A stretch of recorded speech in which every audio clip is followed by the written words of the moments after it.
Hello, hello, Hidden Hermit here, and boom! It's the Knight of Swords. Look at this guy, look at him go. Look at him go.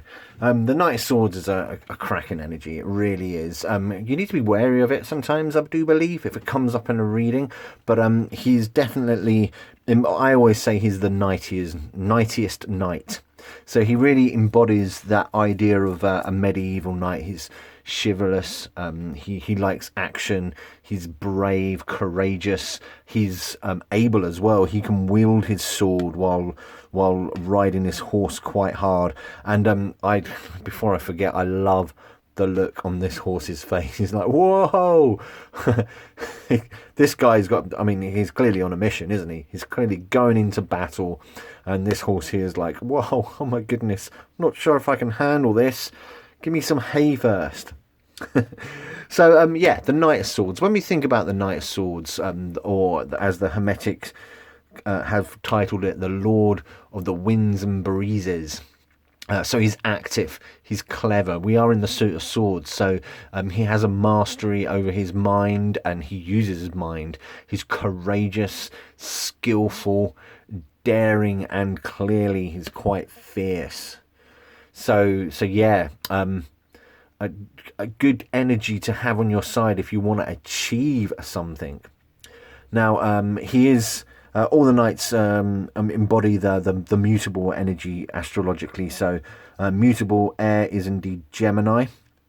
So you have that mercurial essence about it as well. The idea of travel and movement, speed, if you like. And I'd say the Knight of Swords is the speediest knight. I think he's just a little bit ahead of the Knight of Wands. I reckon the Knight of Wands is back here somewhere, but right behind him.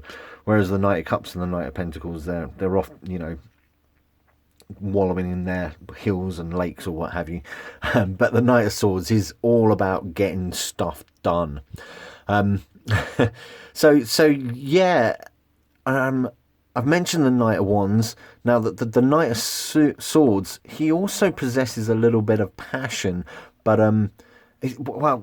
not in the same way as the Knight of Wands. The Knight of Wands is more that sort of creative, sexual, passionate drive, whereas the Knight of Swords, he has that mastery over his mind. He has a belief in his abilities. He knows he's right. He knows the cause that he's riding for is right, and he will stick up for himself.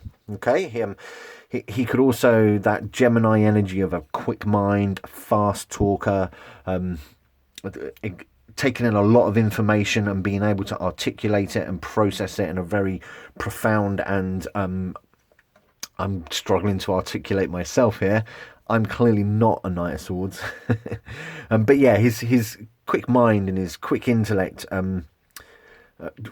does him very, very well. He is not the King of Swords, so he may lack that wisdom a little bit, and he can be a little bit rash, impetuous. In fact, it's probably a good time to just mention the energy of the Knight of Swords reversed. So if he comes up reversed, again, with all the court cards in the suit of swords, you could be a bit crafty, a bit sneaky and mischievous, definitely impatient, maybe deceitful. I think that's fair. I think there could be an energy of lying and disingenuity if the Knight of Swords comes up reverse. Can also be quite insensitive as well. He'll say things without judging what the other person is feeling or thinking, but he doesn't care.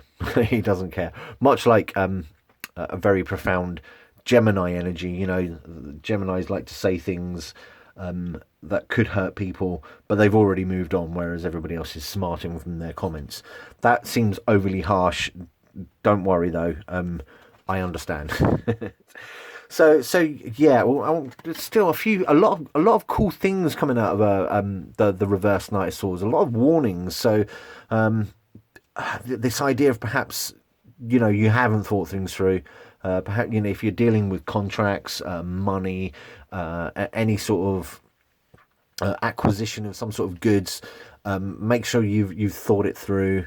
Make sure you read the fine print, which again is another message with all the court cards of the suit of swords, I believe.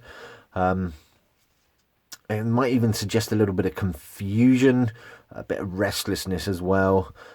And irresponsibility. So yeah, there's a lot to be said. As I say with all the court cards, you know, they're not just pictures of people. And indeed, if you were wearing your little fortune teller cap, it may suggest somebody of a quite a youthful nature. You know, from sort of late teens to late 20s. That kind of youthful energy that's very impetuous. You know, they need to calm down a little bit. And possibly also maybe a male energy, especially with swords and wands. You know, it could signify a young male energy, but not necessarily. Not necessarily. I like the Knight of Swords. I think he's a cracking fella. I really do. Certainly, like I said earlier, certainly the sort of person you want on your side, because he will be leading the charge for you.